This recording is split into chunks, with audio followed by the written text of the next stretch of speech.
और मैं दूसरा पूछना चाहता हूं कि यहीं सर यहीं नहीं रुके, इनके साथी वो भी चुनकर आए जिन्होंने इस पवित्र स्थल पर जय फिलिस्तीन का नारा लगाया है। ये जय फिलिस्तीन का नारा मंजूर नहीं है। क्या यही दिन देखना था अध्यक्ष जी? अरे जो मां भारती के लिए ना बोल सकें, जो मां भारत माता की जय करने में जिनके मुंह में दही जम जाता हो, होंठ सिल जाते हो, वो जय फिलिस्तीन के नारे लगाएंगे? क्या हम उस दिशा में बढ़ रहे हैं? कभी ये लोग जय पाकिस्तान जय चीन भी बोलेंगे? ये दुर्भाग्य है अध्यक्ष जी, ये दिन। और मैं एक और कहना चाहता हूं, संविधान को बार बार हाथ में लहराकर क्या करना चाहते हैं? अगर नेता प्रतिपक्ष अपने आप को संविधान के रक्षक कहते हैं तो मैं चुनौती देता हूं कि वो सदन में आए और आश्वासन दें कि इमरजेंसी जैसी गलती कांग्रेस वापस कभी नहीं करेगी। आपको देश को कहना पड़ेगा। और मैं कहता हूं कि इमरजेंसी पर जब प्रस्ताव आया तो क्या उस प्रस्ताव पर आप सहमत हैं और इसको शामिल होंगे, उनका समर्थन करेंगे? और यही नहीं, माफी भी आपको देश से मांगनी चाहिए। सभापति जी, संविधान is being tossed around like the world secularism was, devaluating and demeaning it. That too by a party who has forever been acting against the ethos of both the words. इन्होंने पहले कभी धर्मनिरपेक्ष शब्द का और कभी संविधान का दुरुपयोग ही किया है, और भी अपने लिए किया है।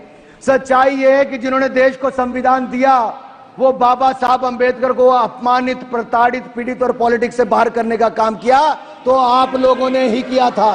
अरे गौरव जी, दर्द होगा आपको, गौरव जी, दर्द होगा कांग्रेस को, क्योंकि आप लोगों ने ही बाबा साहब अंबेडकर के खिलाफ जो रचा वो देश जानता है, इतिहास गवाह है। दूसरी ओर प्रधानमंत्री नरेंद्र मोदी जी ने जब शपथ ली तो उसके बाद संविधान के आगे माथा टेका, तब भी और इस बार भी संविधान को नमन किया और संविधान के अनुसार देश चलाने की बात की।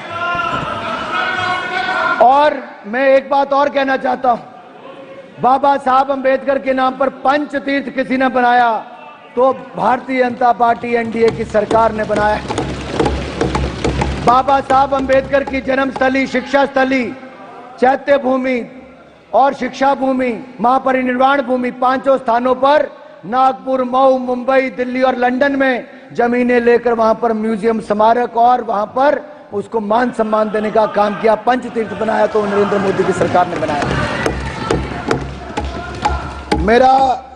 मैं आप सबसे एक और पूछना चाहता हूं, कितने पन्ने होते हैं कॉन्स्टिट्यूशन में? कितने? ऐसा मोटा करके मत बताओ, पेज कितने होते हैं? हाँ, रोज लेके घूमते थे, कभी खोल के पढ़ो तो सही।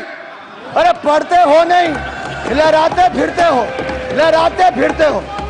निकालो जेब से देखो, अरे निकालो जेब से देखो, नकली मार लो। बताओ कितने पन्ने होते हैं? अरे बड़ा संविधान करते थे।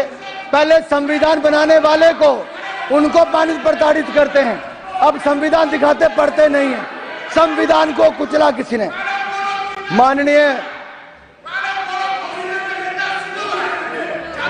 माननीय सभापति जी, अगर संविधान को तार किसी ने किया था, संविधान को कुचलने का किसी ने काम किया था, तो वो भी आपने इमरजेंसी लगाकर किया था। देश आपको माफ नहीं करेगा। अरे 251 पन्ने होते हैं भाई साहब संविधान में, खोल के देख लो जरा।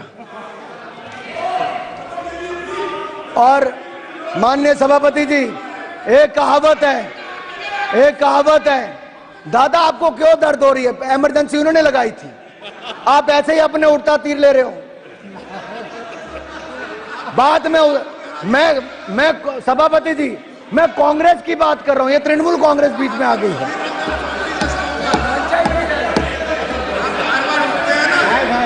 अब सच्चाई तो यह है माननीय सभापति जी, सच्चाई यह है कि जो कभी कांग्रेस के नेता सदन थे, सच्चे तृणमूल वाले इनके लिए बोलते कांग्रेस के लिए। आज कांग्रेस तो अपने नेता सदन अधीर रंजन चौधरी के लिए खड़ी नहीं हुई, एक सभा करने भी इनके नेता नहीं गए और ममता जी के आगे उनको बेचारे को कांग्रेस अपने नेता के साथ खड़ी नहीं हो पाई। ऐसी कौन सी मजबूरी थी कि कांग्रेस को बंगाल में घुटने टेकने जरूरी था? और बैठिए तमिलनाडु में है, बैठिए। मारन जी को दर्द हो रहा है। मैं कांग्रेस के बारे में इतना ही कहूंगा, ये तो संविधान की बात आपके मुंह से वो लगती है कि 100 चूहे खाकर बिल्ली हज को चली। और कांग्रेसीकरण करने की बात करूं, जैसा ये हर योजना का करते हैं, अगर इसको मैं कांग्रेसीकरण करके कहूं कि 100 संशोधन करके कांग्रेस संविधान बचाने को चली। अरे माननीय सभापति जी, जिस पार्टी की बुनियाद ही संविधान की हत्या से, रिश्ते खून से बनी हो, वह पार्टी आज संविधान बचाने की बात करे तो गले नहीं उतरती है। ये तो वही बात हो गई कि अपने घर में नकली फूल रखने वाले बगीचों का शौक होने की बात कर रहे हैं आप पर, ये बिल्कुल। और मैं याद करवाना चाहता हूं, आपके माध्यम से सदन को बताना चाहता हूं, केंद्र में कांग्रेस की सरकारों ने आज तक धारा 356 का कितना दुरुपयोग किया है, और इसको दुरुपयोग करते हुए इन्होंने 93 बार 93 टाइम्स राज्यों में विपक्ष की चुनी हुई सरकारों को बर्खास्त करने का काम किया, तो कांग्रेस ने किया। अरे इनका अहंकार और तानाशाही इतनी थी कि Indira is India and India is Indira, इस तरह के नारे लगाते थे। इंदिरा गांधी जिन्होंने देश पर आपातकाल थोपा था, उन्होंने भी संविधान पर 50 बार 356 का दुरुपयोग करके सरकारों को बर्खास्त किया था। इंडी गठबंधन की कैसी विडंबना है कि इस गठबंधन में शामिल वामपंथी दल, जिनकी पहली बार अगर सरकार को किसी ने बर्खास्त किया तो उस समय की सरकार ने किया था, कांग्रेस की सरकार ने, और कम्युनिस्ट पार्टी आज उनका समर्थन करने की बात करती है। और डीएमके जो इस गठबंधन के हिस्सा हैं, आपकी सरकार को भी उस समय बर्खास्त किया तो कांग्रेस ने किया था, और इंदिरा जी ने तो इसका 12 बार से दुरुपयोग किया। और यही नहीं, और ये तो कांग्रेस तो इसकी मूल भावना के साथ खिलवाड़ करती रही। मैं आपको कहना चाहता हूं, नेहरू जी ने तो संविधान की आत्मा को ही खत्म कर दिया था। देश की संविधान बनने के 15 महीने के अंदर ही संविधान पर सबसे पहला प्रहार नेहरू जी ने किया था। आर्टिकल 19 जो इस देश के नागरिकों को विचार और अभिव्यक्ति की, अरे सुनना पड़ेगा भाई, क्यों? अगर माननीय अध्यक्ष जी सच नहीं है तो खड़ा होकर बोले कि नेहरू जी ने नहीं किया। अरे देश की संविधान की आत्मा को खत्म करने का काम किया तो नेहरू जी ने किया था, मैं डंके की चोट पर कहता हूं। और ये आर्टिकल 19 को इस देश के नागरिकों को विचार अभिव्यक्ति की स्वतंत्रता का अधिकार देता है। इन्होंने उस आर्टिकल को ही अंकुश लगाने का प्रयास किया। यह मामला था ऑर्गेनाइजर और क्रॉस रोड पत्रिकाओं पर नेहरू जी की आलोचना हुई। लिखा सिर्फ इतना था कि पाकिस्तान में पीड़ित हिंदुओं की आवाज उठाई थी।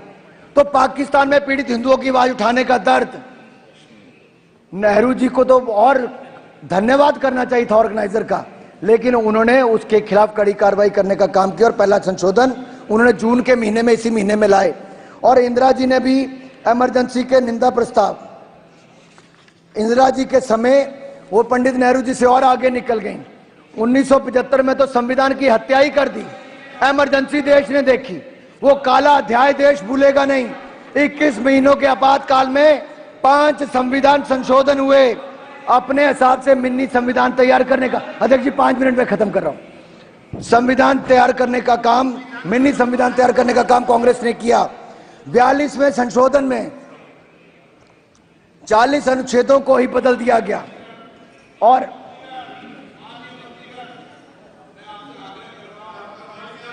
अन्य सदस्य जब बोले क्रोध नहीं करें, और इसको 5 साल पालन करना है।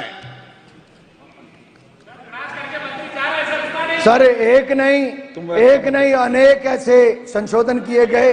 उच्च न्यायालय से छीना पीएम पर नियुक्ति के व्यक्ति के चुनाव की जांच का अधिकार, न्यायपालिका से आपात की न्याय समीक्षा का अधिकार छीन लिया गया था। अनुच्छेद 368 के तहत 40 अनुच्छेदों में को बदल दिया गया था। 42वें संशोधन को तो मिनी संविधान कहा गया। ये किसी और ने नहीं, ये कांग्रेस ने संविधान के साथ खिलवाड़ किया था, जिसके लिए आपको देश से माफी मांगनी चाहिए। और यही नहीं, अगर हमारे समय मात्र 8 संविधान में संशोधन हुए, और मैं कहना चाहता हूं, मैं आपको ये कहना चाहता हूं, अधिकतर नेता जनसंघ के जेल गए थे संविधान को बचाने के लिए और इमरजेंसी के खिलाफ हमारे नेताओं ने आवाज उठाई थी। और माननीय अध्यक्ष जी, माननीय स्टालिन जी जो तमिलनाडु के मुख्यमंत्री हैं, वो भी उस समय जेल में थे। आज तो सपा वाले कांग्रेस के साथ बैठ गए, मुलायम जी भी उस समय जेल में थे। आज तो आरजेडी वाले इनके साथ बैठ गए, लालू जी भी उस समय जेल में थे। ऐसी कौन सी मजबूरी है? इमरजेंसी थोपने वालों के साथ आपको गठबंधन जरूरी है। अब आप लोकतंत्र बचाने की बात करते हो। और यही नहीं, मीसा जी, बहन मीसा जी हैं, इनका तो जन्म ही मीसा एक्ट के दौरान हुआ। देश में मीसा थोपा गया तो मीसा जी का जन्म हुआ। ना जाने कितने लोगों का जान ली गई। हर पार्टी के कार्यकर्ताओं को मौत के घाट उतार दिया गया। माननीय अध्यक्ष जी, यही नहीं, इन्होंने मैं अटल जी की 2 लाइनें कहना चाहता हूं। जो 1 साल जब इमरजेंसी का हुआ तो उन्होंने क्या कहा था? जुसलाता जेठ मास, शरद चांदनी उदास, सिसकी भरते सावन का, अंतर घट रीत गया, 1 बरस बीत गया। सिंचों में सिमट राजग, किंतु विकल प्राण विहग, धरती से अंबर तक गूंज मुक्ति गीत गया, 1 बरस बीत गया। ये हमारे नेताओं ने आप ईवीएम पर प्रश्न चिन्ह खड़ा करते थे, कहते थे ईवीएम ये हो जाएगा, वो हो जाएगा। अब मैं इन सभी सांसदों से पूछना चाहता हूं विपक्ष के, क्या ईवीएम ठीक थी कि नहीं थी? ईवीएम ठीक थी कि नहीं थी? माननीय अध्यक्ष जी, इन लोगों ने जम्मू कश्मीर में चुनाव में इस बार 30% वोट पहले से ज्यादा पड़ा। ये लोकतंत्र की जीत हुई है जम्मू कश्मीर में, क्योंकि वहां पर अलगाववाद, आतंकवाद पर नकेल कसी गई। जो नेहरू जी की गलती थी धारा 370 देकर और पाक ऑक्युपाइड कश्मीर बनाकर कांग्रेस ने गलतियां की, उसमें सुधार धारा 370 को सदा के लिए खत्म किया तो मोदी जी की सरकार ने किया। आज वहां पर रिकॉर्ड टूरिस्ट आ रहा है, रिकॉर्ड वोटिंग हो रही है, रिकॉर्ड निवेश जा रहा है, और अब तो अमरनाथ यात्रा भी शुरू हो गई है। जय अमरनाथ, जय भोलेनाथ। और माननीय अध्यक्ष जी, देश के लिए आर्थिक शक्ति और सैन्य शक्ति बहुत जरूरी है। हमारी सरकार बनते सशक्त बलों का आधुनिकीकरण मोदी सरकार ने शुरू कर दिया। और मैं कहना चाहता हूं, आपकी सरकार के समय भारत को दुनिया का सबसे बड़ा इंपोर्टर आपने बना दिया था हथियारों का, लेकिन हमारी सरकार ने आपके समय 2014 में 1000 करोड़ से कम एक्सपोर्ट होता था। आज माननीय रक्षा मंत्री जी यहां पर बैठे हैं, 21,000 करोड़ का एक्सपोर्ट, लगभग 21 गुना ज्यादा किया। अरे उस समय चीन सबसे बड़ा इंपोर्टर होता था, आज वो मैन्युफैक्चरर बन गया है।